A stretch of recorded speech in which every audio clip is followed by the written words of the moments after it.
Welcome to the Diva D-Town. Welcome to the Diva D-Town, where bold, confident women embrace life unapologetically. From love and sex to wellness and reinvention, we keep it raw, real, and powerful. No filters, no limits. Just fearless conversations to help you thrive. Let's dive in with Diva Mia. Well, hello. Today we're going to talk about men's libido. Last time we talked about libido for women and how it affects your sex drive and how your hormones drive your libido, as well as stress, etc. But let's talk about men because men are different. I think sometimes we think that, people are the same, but men are extremely different with their libido. What changes in men's libido midlife, it really does affect men as well. So let's talk about something that we whisper about, ladies, but we rarely understand it. It's like sometimes we say he used to want you consistently, and now his libido is decreased. Now he's distant. It doesn't mean he's cheating. He might be moody, he might be tired, or worse, he's just distracted. And then someone says, is it a midlife crisis? Is he being selfish? Men are dogs. Men are cheaters. That doesn't mean that's what's happening. What we find is that his libido's dropped as well. And men have to get on hormones just like women. We think that we're affected significantly by hormones, but men, as they age, their libido changes based off of hormones. Today, we're going to discuss hormones. We're also going to discuss psychology for men, something that's not often talked about. Then why midlife hits men differently. Some men do cheat, and I understand that, and that's a sad state for men and their character and their value system, but it does happen. We'll discuss a little bit about that. And then we'll talk about how you can help your man through his transition, because a lot of men don't want to go see a doctor. So we're going to go there today. We're going to talk about it all. Let's get started first with the science and psychology of it. Men's libido is not just about testosterone. It's about the hormone testosterone, but it's also about other hormones and dopamine, so their joy hormone, and their identity. A lot of times men, as they age, they feel like they're losing their identity. They might have been the sports star. And you'll hear it when men are losing their identity because they talk about it. Back in the day, I used to do this or I used to do that. Now they've gained weight and now they're starting to get gray hair or they're starting to get wrinkles. And it can cause a major problem. Another problem men have is a performance anxiety. If they've had erectile dysfunction, we'll say, in the past, they could have performance anxiety that if they have intimacy, if they get intimate with you, that it might not work. Performance anxiety is a real thing for men. Then the aging anxiety, they realize their bodies are changing as well. They realize they're not as in good a shape as they used to be. Their back hurts, their knees hurt, they might snore more. They could have sleep apnea. All of these things, they could have high blood pressure, high cholesterol. All of these things impact an aging anxiety in men. Then there's stress as well. They could have a lot of career pressure going on. In your 40s, 50s, and 60s, it seems to be that you have more career pressure. You are making more money, and there's a pressure to make sure that you stay at a certain level. That career pressure can affect a man's libido. At the same time, there's also mortality awareness. They are also aware that they don't have as many years left as they used to. So that can also drive a midlife crisis. Midlife activates it all, and all of it comes impacting a man's ability to perform and their sex drive. Men gradually decrease testosterone starting at the age 30, and they don't even realize it. There are men that I've run into that at 35, they're already on testosterone because every year after age 30, a man drops his testosterone by 1% a year. Some men already have low testosterone, ladies, even in their 20s. They have lower testosterone than they should have, and they start dropping 1% per year. Then they wonder why they're losing muscle mass or they're gaining weight or their libido is not working or they even have erectile dysfunction. It's all related to their testosterone. By age 50, most men have lost 20% or more of their testosterone. And so low testosterone can affect your erectile function. So if they're having erectile difficulty, if they are not as intimate or desiring as much as they used to, it very well may be testosterone. They'll also increase body fat and their muscle mass will go down. They're going to feel weaker. They're not going to feel as strong as they used to be. It can cause a lot of irritability, some depression, and some men try to fake through it. I've seen it happen. But you can see through it when it's a testosterone thing. And they get brain fog and they forget things. Now, I know men a lot of times say, I didn't hear you say that, or I forgot. Well, a lot of that can be linked to low testosterone. The brain fog is a real thing, ladies, for men. They're not just being disrespectful. It's a real thing. And on top of that, their motivation to do anything goes down. They may just want to sit in a chair. You see the older man sitting in a chair just not wanting to move. Lack of motivation is due to testosterone as well. So normal testosterone ranges are 300 to 1,000 ng/dl. If your man has lower than 300, he could be seriously having a testosterone problem, but most symptoms start when men get below 450. So they're going to start seeing symptoms when they get below 450. They may get weaker, they may get depressed, they may have anxiety. So testosterone increases depression in men, and some men even get suicidal. This is an important thing to address. It can be up to 4 times as likely due to lack of testosterone for men. That's why you're seeing such a higher suicide rate, I think, as men are getting older. Men are less likely to feel sad. They're not going to say, I feel sad, even though they may feel it. Even though they're sad, they'll just put a smiley face on. They can say they're tired, they're stressed, they don't care. But feeling sad for men, for some reason, there's something in the male character, they just don't want to say it. Your dopamine also decreases. Testosterone fuels your dopamine. If they don't have desire, or they're not taking any risks lately, or they don't want to achieve anything, or they don't want to pursue you sexually, a lot of it has to do with dopamine, ladies. Their happy hormones just not working because their testosterone's so low. As soon as testosterone drops, their dopamine drops. They could come home from work and say nothing's wrong and they're happy and they're fine, but inside they feel sad, or they feel tired, or they feel a little stressed. And a lot of it's not anything to do with you. It's just their testosterone. What happens is when you have low dopamine and low testosterone, your motivation's going to go down to do anything. They're not going to want to get off the couch. They're going to want to sit and watch TV. They're going to not want to fix the stuff they were supposed to fix. They might even have brain fog and forget what was supposed to be fixed. There'll be less excitement in their life, and they're going to reduce their sexual initiation. Sometimes women, I will say, in our 50s, our sexual initiation gets stronger and men get less. As we discussed in a podcast before, the amount of times you have sex is based off the least desiring partner.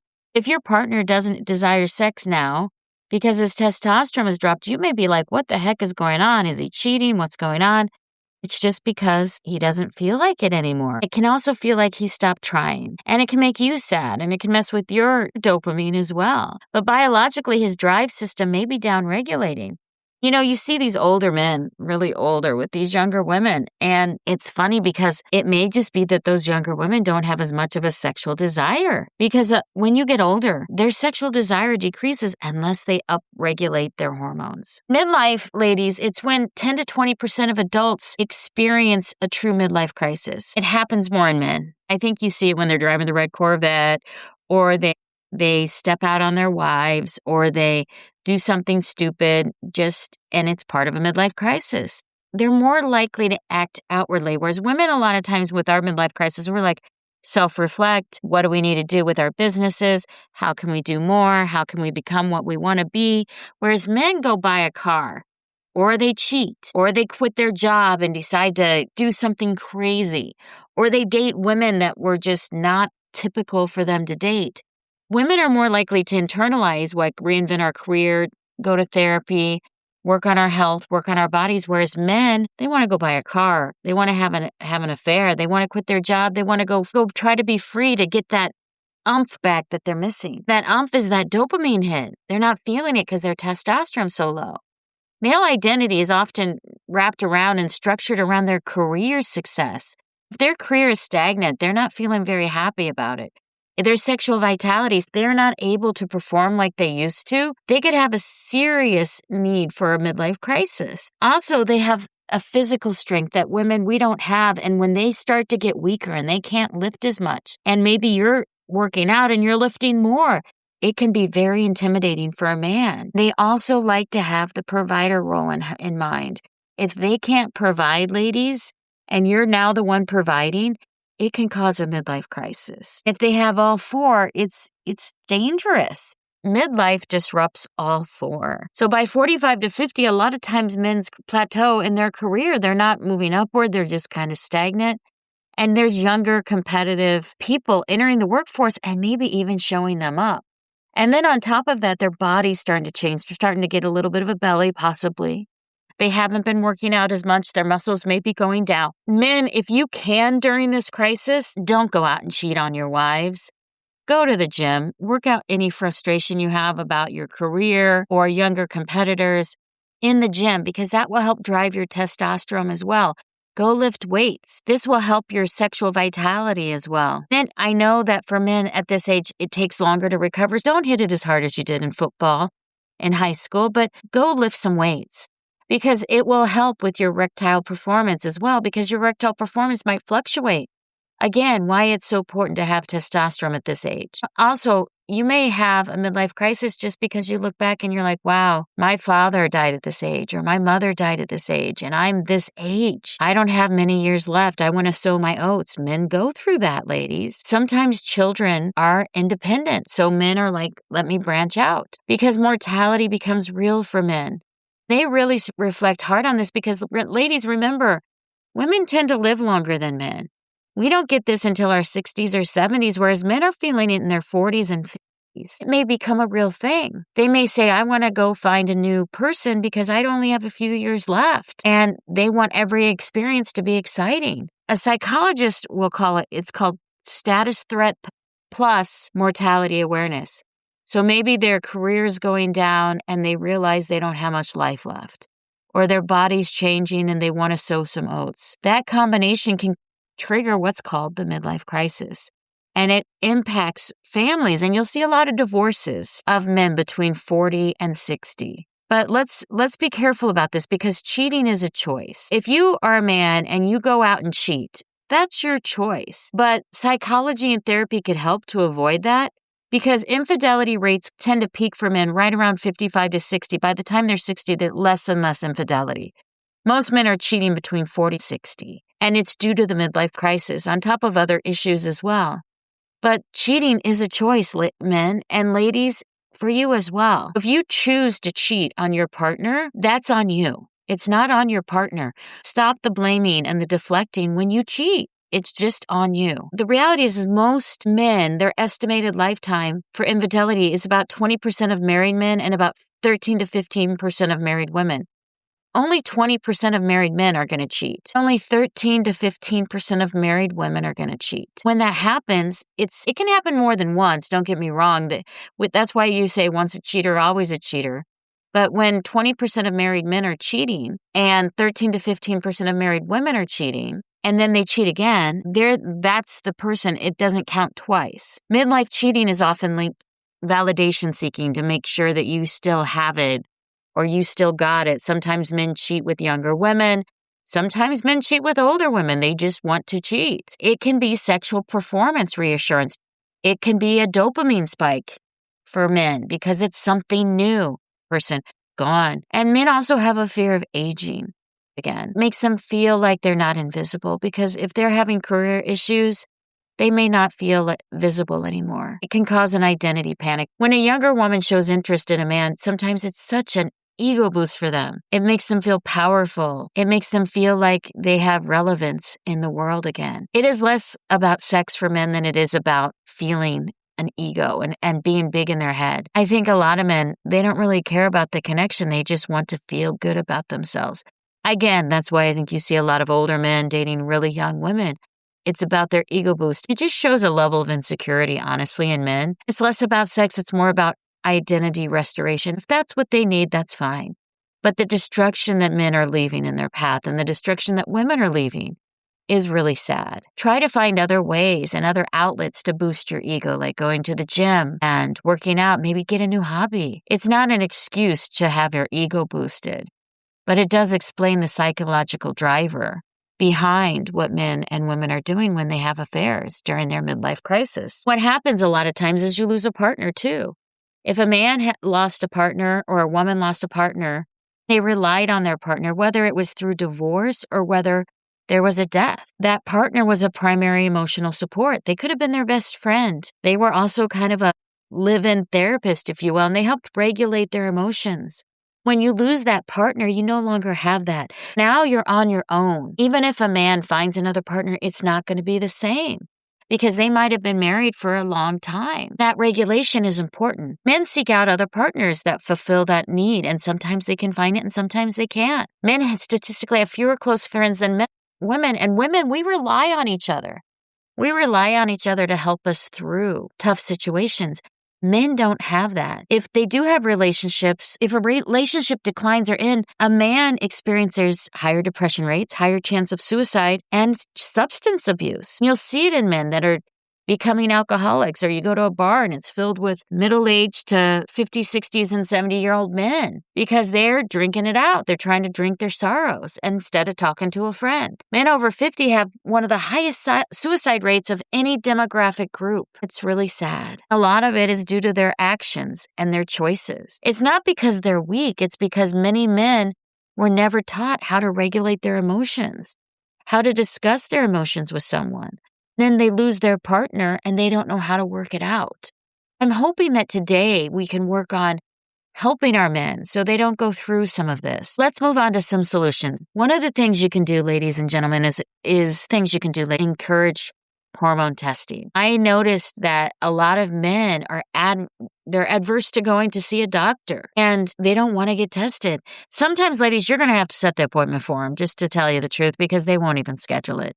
One of the things you can say is, I've noticed you seem more tired and less yourself lately. Would you be open to checking your hormones? Some people say testosterone. I recommend overall hormones and your overall labs because I want you to feel stronger and feel good about yourself. That's a nice way to say it in a supportive way instead of attacking them saying sex is just terrible or something like that. Make it about their strength, not their dysfunction. The following labs are the ones you should be checking out all of these labs whenever you go for your testosterone test. So check out your total testosterone. And ladies, you can do this too. Your free testosterone, your SHBG, your estradiol, because that's like an estrogen test so that you know if the man's becoming more estrogen dominant. Thyroid, vitamin D, their lipids, that's going to tell if they have high cholesterol. And their fasting glucose to see if they might be type 2 diabetic. And some people just are low on vitamin D. That's a common thing as well, especially if they have SAD, which is seasonal adjusted depression. During the wintertime, they may not have enough vitamin D. Low testosterone, when it's treated and medically appropriate, you can boost your libido. And your man may come back to the mood he was in before and happier and more joyful and playful. And his muscle mass will increase, which will help with his metabolic health and his metabolic strength. He will be stronger and feel more like himself. Testosterone really does affect a lot of things for men, even more so than women. It affects us as well, but we have a whole slew of cocktail of hormones we have to keep in balance. Then once his testosterone is more in balance, his ego will feel better and he won't be looking out there at other things to satisfy his lack of ego or his lack of security. And erectile difficulty, although it does increase with age, the testosterone will greatly help this. Because by age 40, 40% of men have had some degree of erectile dysfunction where they were hot and heavy and it just didn't work. And by age 70, 70% are having difficulty with erectile function. But it still works. So you can still make it work at the age of 70, men. You don't have to always go for Viagra because we're talking about keeping desire going. And testosterone helps with that. Really, honestly, once you go on testosterone, you're going to be on testosterone for the rest of your life. Just understand that. Most people that are on testosterone are doing a shot once a week or once every 2 weeks, depending on your dosage. Then other people are doing creams, and it just depends on what your physician prescribes to you. But it's not a joke. We shouldn't make jokes about our hormonal function because it's extremely important. They may be disappointed and withdraw from the conversation, but try to encourage them to talk it out because men have difficulty with that. You don't have to rush it. You're just trying to be close to them and help them out. Because performance anxiety is one of the biggest libido killers in aging men. If they have performance anxiety, don't laugh at them. Show support and don't show disappointment. Instead, help them restore their function. Help them get back on testosterone if they've gone off of it. Help them find a way forward for them because they're going to need it for mental focus as well. A midlife crisis often isn't about a sports car. It's about them not knowing who they are anymore. They feel lost. They may have lost their identity. And we go through this too. A lot of times we go through this when we get divorced or when our children go off to college or when things change in relationships or we lose a spouse. Men go through it as well, ladies. So let's give them a little bit of grace, but encourage them to go and do strength training 3 to 5 times a week. A lot of men get into CrossFit because it helps with their testosterone and help them set goals. A lot of men need to set new goals and the goals that need to be achievable so they can meet them. I do believe a lot in stretch goals, but let's make sure that they can hit the goals. Then mentorship can help with other men that may have gone through this. There's male coaching out there that can help. There's therapists that help men that are going through a transition. It is a transition. Even though men don't have menopause, they are now calling it menopause because of the testosterone shift and some of the hormonal shifts. I think men need to get out there and try new things. Try to go on an adventure, go on a fishing trip. Having male friends is a good thing as well. Develop a new skill because anything new is going to encourage you to stay straight and narrow and not cheat on your spouse, but will also help with your testosterone. Testosterone naturally rises with resistance training. You don't have to go and lift a ton of weight, but if you do resistance training, you're going to get 15 to 25% boost in a week with resistance training. But men, you do need to have a purpose because it's part of your drive. It helps you feel respected and challenged when you have a purpose. And your purpose helps you feel competent in your life. But ladies, we need to support their growth without mothering because they do need to take charge of their lives. They need to take charge of their health. Because if you weren't around, what would they be doing? They need to understand how to take care of themselves. Most likely they'll live a happier, longer life. So long-term relationships when dopamine gets down, it really dampens the relationship. Some of the things you can do that are new together that might help the relationship is go out to a nice dinner that's in a new restaurant or go travel. Any type of new environments will help with intimacy as well. Surprise them with intimacy. Maybe get some lingerie. Surprise them by doing some flirty texts or doing a role shift for something. Maybe you go work on the car and they come in and they do the dishes. I don't know if that's going to work, but do a role shift for something. And then a lot of times you can help your man by helping him reset on the weekends because it may be that during the week he's just so stressed out, his sex drive is down, but on the weekends he's very encouraged and he's very into you. But novelty increases dopamine as well, so that will help dopamine even if their testosterone is down. And then sexual interest in both sexes will go up. Trying something new helps with sexual intimacy. I would say that emotional disconnection, the sooner you nip it in the bud, the better. Because you want to feel like your partner has sexual intimacy with you, not that you're roommates. You may miss that feeling of connection and that feeling of intimacy. You need to find out what's making them feel different lately. If it's not testosterone, it may be stress affecting their testosterone, or it may be other things, but men often open up when they're not cornered. Be gentle. Timing matters too. Don't do it after they just had an erectile dysfunction in sex. Don't do it when you're in the middle of a fight because that's not a good way to address issues with their hormones because then it feels like you're deflecting. Also, don't do it when he's exhausted. If he comes home exhausted, it's not a good time to talk about him helping his health because he just wants to go to sleep. Here's the truth. Midlife doesn't have to destroy your marriage. It doesn't have to destroy your relationship, and it doesn't have to destroy you, men. It's just a destabilizing thing that happens to your identity because you built so much of your identity in your 20s and 30s, and now it's shifting. Now it's changing. But when your libido drops, it may not mean that your man doesn't love you, ladies. It doesn't mean he's not attracted to you or that he's cheating. It may just mean that he's focused on other things. Now it may, because men do cheat, but only about 20%, ladies. It's not as rampant as you may think. It could be his hormones. It could be that he's lost his purpose. Maybe his kids have gone off to school. His body's changing. His mortality is becoming real. And his ego feels very fragile right now. Be careful and give him grace when you talk to him. Men don't always know what to say. You need to lead him and guide him because desire in men is tied to his vitality. guide him through this. His vitality is tied to his identity, and his identity must evolve or it breaks and cracks into pieces. He may not know how to help his identity evolve.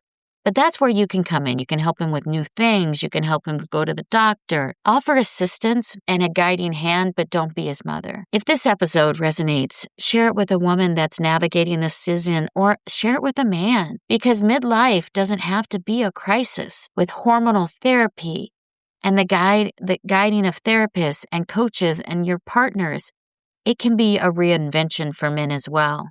Sometimes the strongest thing you can do is understand what's actually happening to your partner. So until next time, stay bold, stay wise, stay a diva. Take care and have a wonderful week. Thanks for tuning in. Like, subscribe, and drop a comment. We love hearing from you. Visit thedivadetails.com to connect. See you next week for more. Diva Details podcast and website are intended solely for informational and entertainment purposes. The content provided does not constitute professional, medical, financial, or legal advice. We are not licensed medical practitioners, financial advisors, or legal professionals. Always consult with a qualified healthcare provider for medical advice, diagnosis, or treatment. Any financial topics discussed are based on personal opinions and experience and should not be considered professional advice. The content provided does not constitute legal advice. The Diva Details and its affiliate contributors and guests are not liable for any losses or damages arising from the use of our content. The opinions expressed in the podcast are solely those of the speakers and do not necessarily reflect the views of any affiliated organization, sponsors, or partner. All facts discussed in the podcast are researched and accurate to the best of our knowledge at the time of recording. Information may change over time. No guarantees are made regarding the accuracy, completeness, or reliability of any statements or opinions presented. It is the responsibility of the listener to verify any and all facts that may influence their decision. This podcast is for information and entertainment purposes only and should not be considered professional advice.